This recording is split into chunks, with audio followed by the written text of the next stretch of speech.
Congress has already left Pennsylvania. They've fled. They ran. Philadelphia is over. The Hessians, which is like our SEAL Team 6, are just in New Jersey on the northern side of the Delaware. And they're waiting. They're just waiting for the ice in the Delaware. And then they're going to come over and they're going to finish our army. This is SEAL Team 6 and the Rangers. It's all of them. Nobody wants to take them on, let alone a bunch of farmers with rakes. And that's when Thomas Paine, the guy just making corsets, shows up again. And this time, on December 23rd, he writes these words. Remember, he was there saying, common sense tells us we should be independent. And they listened. And then just a few months later, we're losing. And he says, these are the times that try men's souls. George Washington reads this, gets his men together, and he says, we're going across, we're going to go back north, and we're going to take on the Hessians. And they must have looked at him and said, you're out of your mind. Have you noticed? Have you looked at your scorecard? It's a big fat 0, George. 0. Now you want to take on the Hessians? He puts on his reading glasses and he reads, these are the times that try men's souls. The summer soldier and the sunshine patriot will, in this crisis, shrink from the service of their country. But he that stands now deserves the love and thanks of man and woman. Tyranny, like hell, is not easily conquered. Yet, we have this consolation with us. The harder the conflict, the more glorious the triumph. What we obtain too cheap, we esteem too lightly. It is dearness only that gives everything its value. Heaven knows how to put a proper price upon goods, and it would be strange indeed if such a celestial article as freedom should not be highly rated. The soldiers listened to him.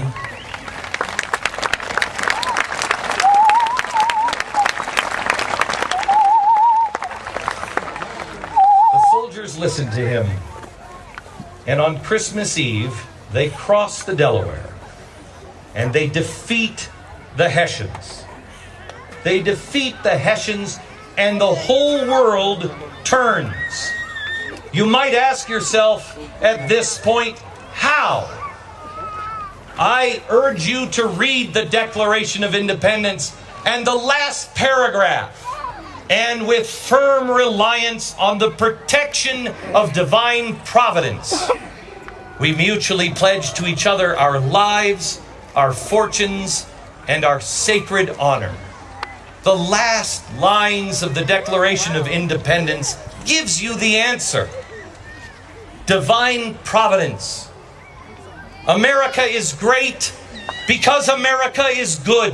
Tonight I challenge you as an individual and as a family. I challenge you in the next week to answer these questions. If you can't honestly, deeply answer them now with every fiber in your being, with at stake your life, your fortune, and your sacred honor, answer these questions.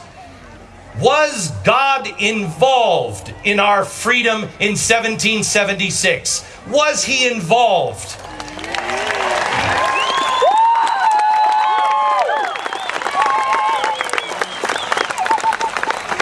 The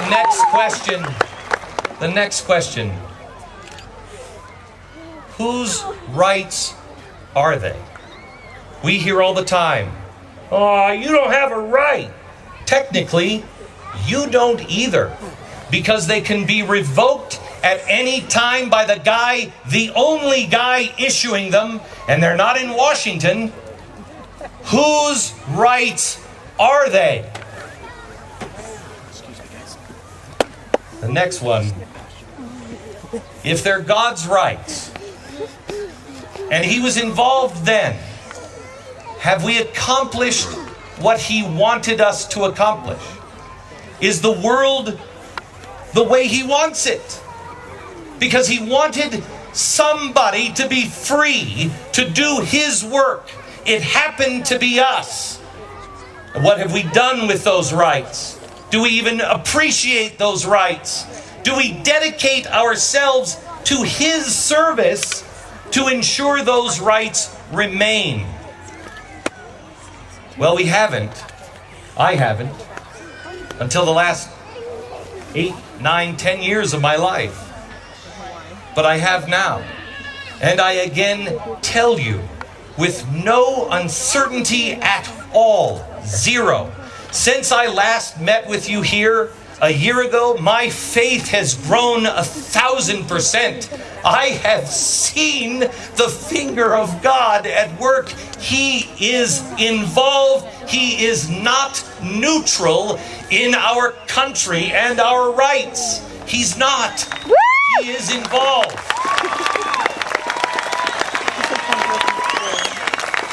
So if he's involved, what is it we're supposed to do?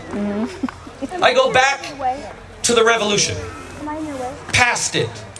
We now have the Articles of Confederation, the first United States of America. Under the Articles of Confederation, before we had that old dusty document, the Constitution.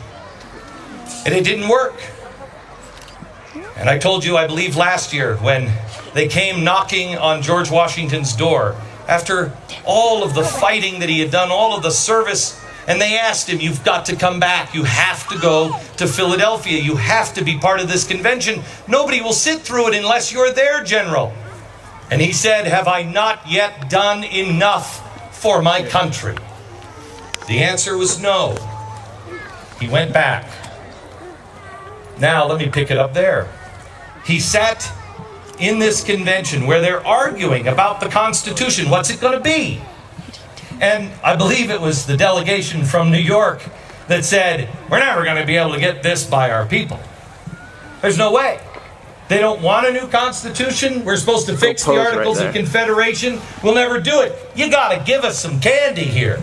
You got to give us some pork that we can say, hey, don't worry about that. Pay attention to this. And all eyes turned to George Washington, who said very little. He said, gentlemen, if at this time we compromise, it doesn't work really good, it's too dark, on values and principles, you can try it. If at this time we don't do the right thing, how can we live with ourselves when we meet our Maker? The room got quiet. Are taking pictures? He stood up. A little bit. He said, let us now raise a standard that the wise and the honest will be able to repair. He was calling and prophesizing of us. It is time for us to dedicate ourselves to be wise and honest and look for the standard and repair it and set it right for the next generation. That's our job. That's our duty. That is the minimum of what is required of us. In 1822 or 23, John Adams, Thomas Jefferson writing back and forth to each other. They say, you know, it's really going to fail. The other says, I know. The other writes back, says, you know what, it'll make it a lot easier, and this conversation would go a lot quicker if we had email, but this thing is going to fail. But when it does, the Americans will see and remember what we were trying to do. And they will not only fix it, they will make it better.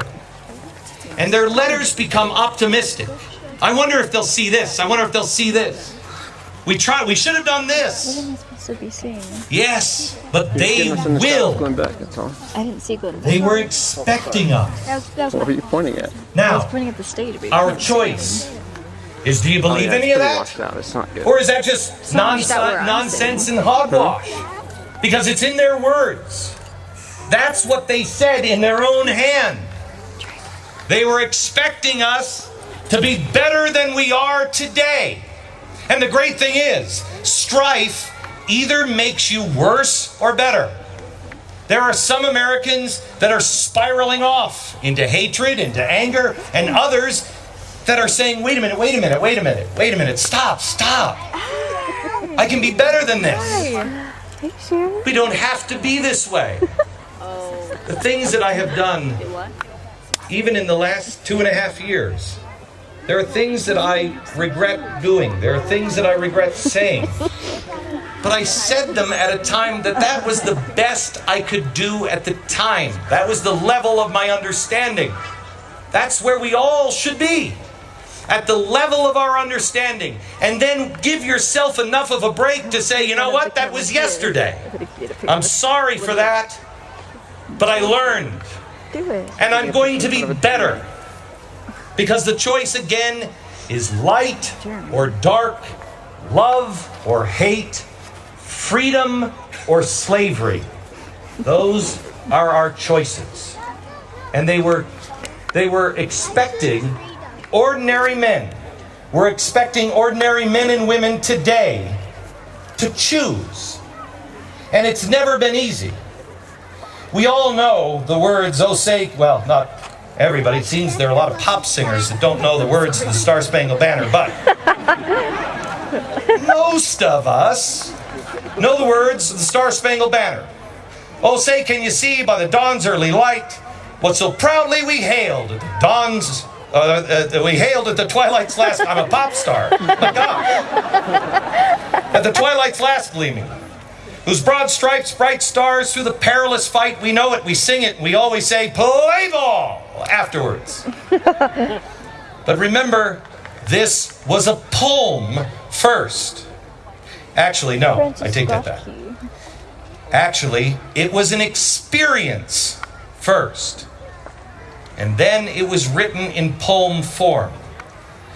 If you read it as a poem, if you read it and understand that it was a man's experience, it changes everything. It shows fear. It shows desperation. It shows love of country. It wasn't a guy who was writing this down who was actively engaged in the war. The guy who wrote it was trying to save a friend. He was trying to get the British on a ship to release a friend that had been arrested. And he went on board and said, look, can you let him go? The captain said, yep, you know what, I'll let him go. But you two down below deck, I'll let him go after we bomb Baltimore. So they watched on the British ship in the War of 1812. They watched all night until they were so tired they fell asleep. Now listen to the experience. Imagine someone waking up and the first thing they say is, can you see?